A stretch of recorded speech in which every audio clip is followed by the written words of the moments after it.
Disclaimer: the ReZero anime is rated TV-14. Sensitive content may or may not be mentioned in this episode.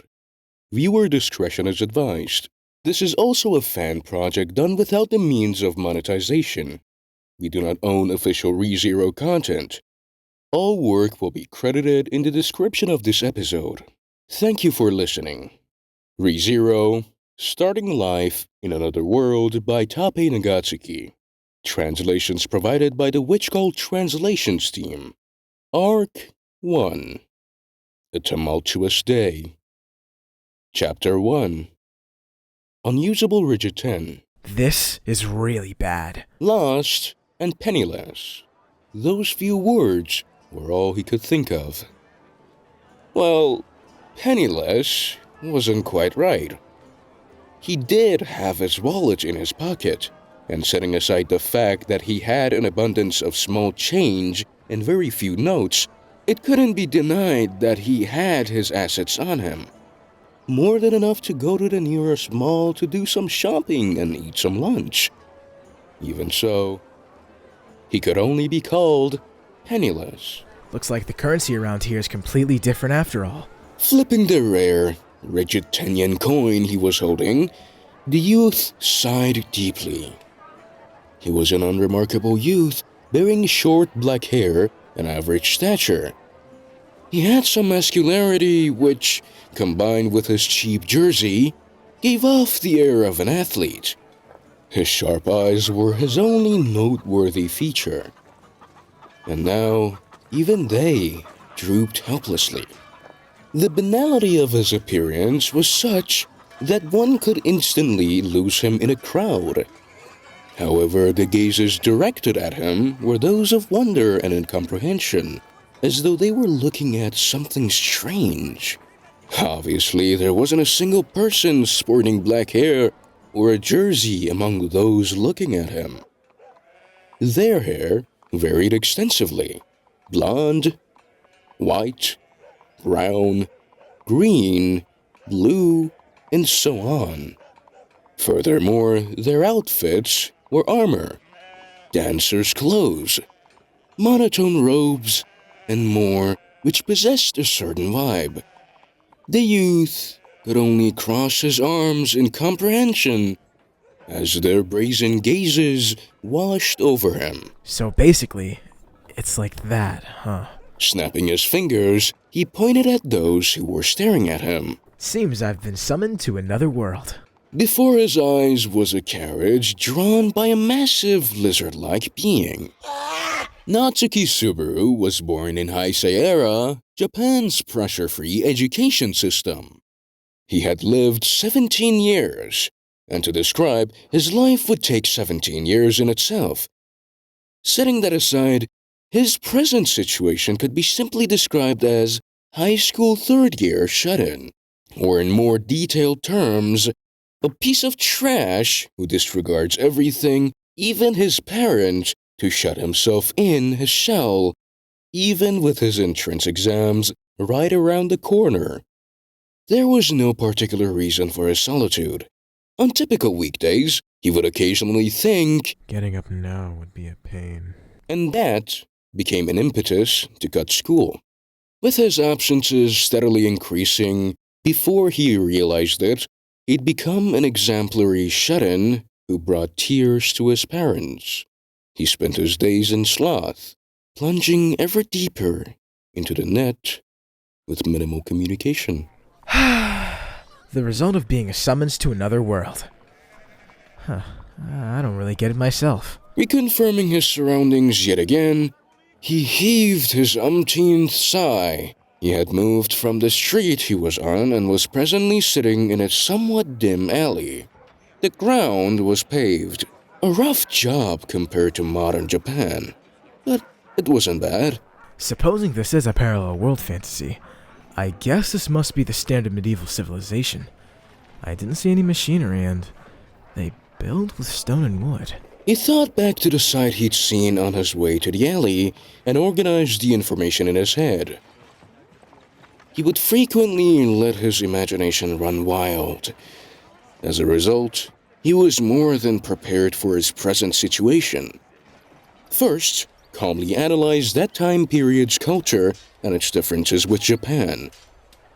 Ascertain any differences in the laws of physics and possibility of contact with humanoid organisms.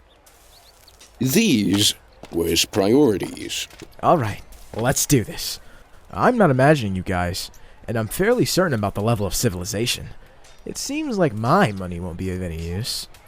But I took the opportunity to speak to a shopkeeper, and we had no problem communicating. Upon realizing he'd been summoned, the first thing Subaru did was attempt to negotiate with a grocer. Having attempted to purchase the apples with his Japanese yen, he was promptly denied. It seemed that this world used gold, silver, and copper coins as its currency. The inherent value of currency in this world was easy to understand, certainly befitting a parallel world fantasy. Well, I suppose there would be mixed metal fakes. Something like a 500 won coin would probably degrade, though. Probably heavy to carry around. He thought as another lizard-drawn carriage passed through the street. This produced a giant cloud of dust, and yet the townsfolk paid it no mind, as though they were completely used to this. Even so, they don't seem nearly as common as cars were. Come to think of it, I haven't seen any dogs or cats around here. The lizards drawing the carriages appeared considerably larger than horses. Their body mass seemed constant relative to their proportions, but it was certainly worrying to see reptiles of that size. They're commonplace, huh? Both lizards and humanoids. Then the final piece he had to confirm, the unique looks of this world's humans. They possessed very colorful hair, but one could easily obtain any hair color with dye.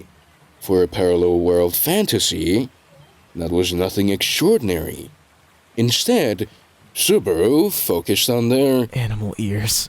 At a cursory glance, he spotted dog ears, cat ears, perhaps even bunny ears, and he may have even caught sight of a lizard-man-like being. There were also those who looked no different from Subaru, which led him to conclude the genre is parallel world fantasy. The culture is that of your typical medieval civilization. Demi-humans are common, so battle and adventure might be common as well. The animals show some minor changes, but they basically serve their functions. Is that how it is? Having deduced that, Subaru exhaled a long breath that wasn't quite a sigh. Having spoken of the circumstances he'd ended up in, he knit his brows at this seemingly convenient development. If things proceeded according to his fantasies, he'd freely use his modern knowledge to obtain incredible power.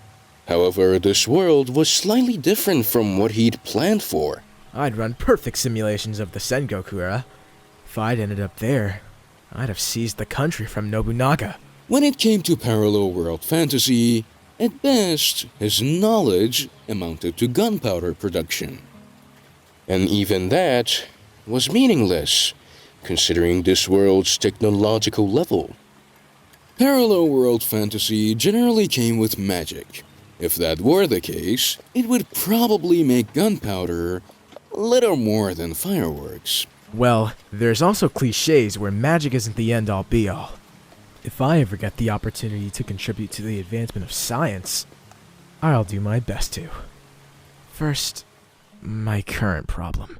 He had no clue how or why he'd been summoned here. He clearly remembered what he was doing prior to the summoning. He had just gone out for the first time in a long while to buy some cup ramen at the convenience store and was about to return home. He didn't want to use his bicycle, so he went on foot. Midway, he looked up at the night sky and thought, it's almost a full moon tonight, huh? And then, as he looked down and blinked, it was noon. Night to noon in an instant. He immediately realized something was off, but that was it. He'd calmed down now, but immediately after the summoning, His panic was such that it could be told of for generations to come. Considering I, being an only son, have gone missing, those generations might not exist. As he muttered this, he once again checked his belongings. In a parallel world fantasy, starting gear was even more important than he'd imagined. He'd need everything he had, however little.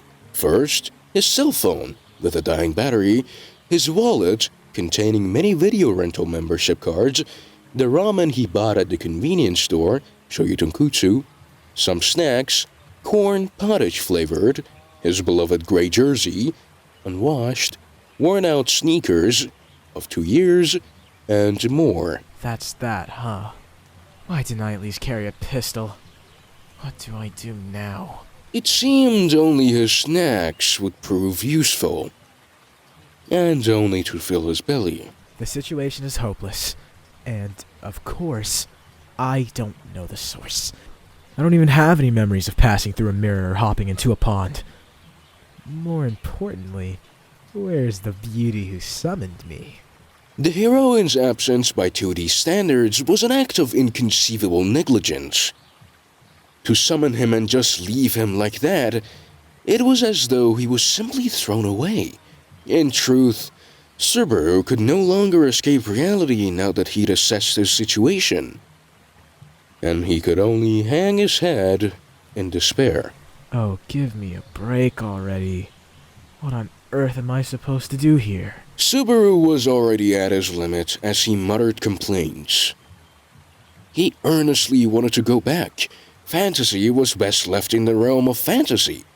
It was fun to imagine arriving in another world to obtain incredible power, but to actually end up in such a situation, what could he really do? For now, what's important is survival. But will my level 1 communication ability be enough? Aside from his family, he only really spoke to store clerks. He'd lived this lifestyle for almost a year now, and had long forgotten how to navigate social interactions. Even though I can type at speaking speed in online chats. Subaru moved his fingers nervously as he contemplated his future in despair. However, his expression changed when he heard the sound of footsteps echoing through the alley. He looked up to see 3 men blocking the exit.